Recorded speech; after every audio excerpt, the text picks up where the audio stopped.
गोकुळच्या multi-state या मुद्द्यावरून कोल्हापूरचं राजकारण सध्या खूपच तापलेलं आहे. त्यातच गोकुळच्या मलईचा मुद्दा सध्या चर्चेचा विषय बनलेला आहे. याबद्दल आपल्याला गोकुळचे माजी चेअरमन ज्येष्ठ संचालक अरुण नरके साहेब. चंद्र नरकेंना माझ्या पुतण्याला असा प्रश्न विचारला आहे की तुमच्या चुलत्यांना विचारा की किती मलई खाल्ली. आता खरं म्हणजे हा प्रश्न हास्यास्पद वाटतं आहे की जे कोण बोलले असतील ते त्या गटामध्ये मी कधी जात नाही, तसल्या ह्याच्यात भाग घेत नाही. मी पहिल्यांदा मी 77-78 साली मला आनंदराव पाटील सोयकर साहेबांनी ह्या गोकुळमध्ये नॉमिनेट बोर्डामध्ये माझं नाव घेतलं आणि मला संचालक केलं. तर मला वाटतं पहिल्यांदा मला एक सांगायचं वाटतं की गावात डेअरी जी काढली आणि तिथं जी काय मी प्रगती केली ही माझी मलई आहे. माझी प्रगती आहे ना ती माझी मलई आहे. त्याच्यानंतर मी 90 साली चेअरमन झालो. त्याच्यामध्ये माझ्या पाठीमागे नेते त्यावेळी होते महादेवराव माडिक साहेब की जे माझ्यापेक्षा 1.5 वर्षांनी मोठे आहेत. PN पाटील माझ्यावर होते, ते माझ्यापेक्षा 12 वर्षांनी लहान आहेत. आणि आम्ही असे तिघंजण एकत्र येऊन आम्ही जिल्ह्यामध्ये काम करत होतो आणि सर्व संस्था आमच्या ताब्यात होता. फार छानपर्यंत सगळं चालू, आत्ताही छान चाललेलं आहे. आणि असं सगळं हे असताना मला तुम्ही मलईचा प्रश्न विचारल्यानंतर मला इतका खरंच धक्का बसतो आहे.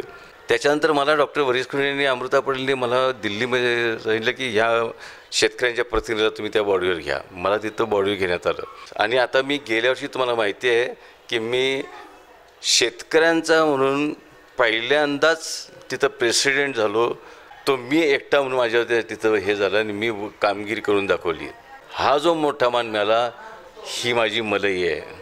माझ्या पाठीवर मी ज्यावेळी 90 ते 2000 चेअरमन होतो त्यावेळी माझ्या जनरल बॉडी तुम्ही माहिती घ्या कुणाकडूनही 2 तास 3 तास 3.5 तास मी चालवत होतो मीटिंग. सगळ्यांना बोलू देत होतो, सगळ्यांच्या प्रश्नाची उत्तरं मी देत होतो. शेवटी खालचे सभासद जनरल बॉडीला म्हणायचे की नरके साहेब सगळी प्रश्नांची उत्तरं तुम्ही दिलेली आहेत त्यामुळे आता मीटिंग संपवायला हरकत नाही साहेब. असं म्हटल्यानंतर मी मीटिंग संपवायची.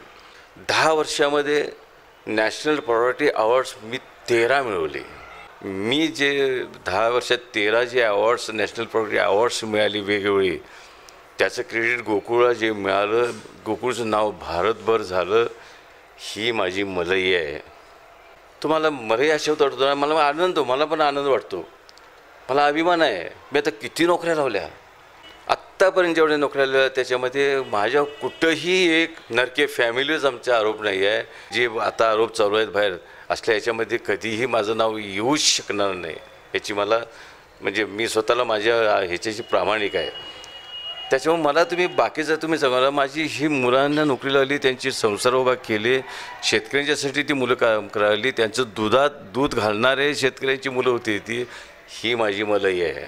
ज्या 90 ते 2000 मी चेअरमन आणि माझ्या संचालक बोर्डाच्या वतीने मी काम करू शकलो त्यावेळी संप्रसार मीच चालू केला. त्याचा जनक मीच आहे, मला त्याचा अभिमान आहे. हा मला अभिमान आहे, ही माझी मलई आहे. माडिक साहेबांना मी 12-13 वर्षानंतर मीच त्यांना बोलवलं संघामध्ये आणि त्यांना सांगितलं की या साहेब तुम्ही नेतृत्व आमचं करा. आणि त्यांना मी बोलवलं, ते आले.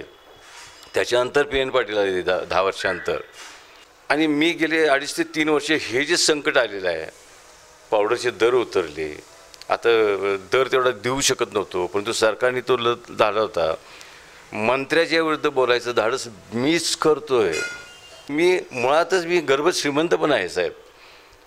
माझ्या आजोबांच्यापासून वडिलांच्यापासून जी शेती आहेत माझी 200 एकर जमीन बोरगाव तालुक्यामध्ये आणि मी गर्भात श्रीमंत आणि मी शेती करतोय स्वतः. काही संकटे असतात, 5-6 वर्षांतर संकट येत असतात, त्यावेळी त्यातनं मार काढायचा असतो मोठ्या नेत्या मंडळींनी. हे काय पहिलं संकट नाही आहे, पावडरचा दर उतरला आणि संकट आलं, कारण यावेळी जास्त वर्ष हे टिकलं संकट, अजून आहेच, आत्ता पण आहेच.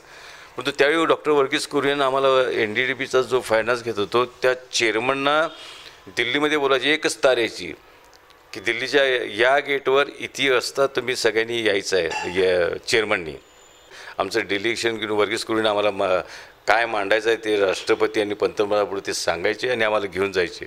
आणि त्या वर्गीस कुरियनचा मी लाडका शिष्य, त्यांनी आम्हाला डायरेक्ट फायनान्स 32 कोटी महाराष्ट्र शासनाचं तारण न घेताना 32 कोटी रुपये त्यावेळी दिले ऑपरेशन फ्लड 2ला. आणि त्यावेळी मी चेअरमन होतो. त्यांनी माझा ताळेबंद म्हटलं तर काय नाही म्हणले, शासनानं मुळं जर ह्यांना कर्ज मिळत नसेल आणि फलशिजन होणार असेल, दुधाच्या बंद पाळ्या होणार असतील तर आम्ही त्यांना देतो म्हणले आणि त्यांनी दिले 32 कोटी रुपये. ही माझी मलई आहे साहेब, समजलं का? अरुण नरके साहेबांच्या दृष्टीनं गोकुळची मलई म्हणजे काय हे आता आपण बघितलं. त्यांच्यासाठी गोकुळसाठी केलेलं कष्ट, गोकुळला मिळालेलं यश आणि त्याच्याबद्दलचं समाधान हेच त्यांच्यासाठी मलई आहे. कॅमेरामॅन नरेंद्र देसाईसह सरदार जाधव, लाईव्ह मराठी, कोल्हापूर.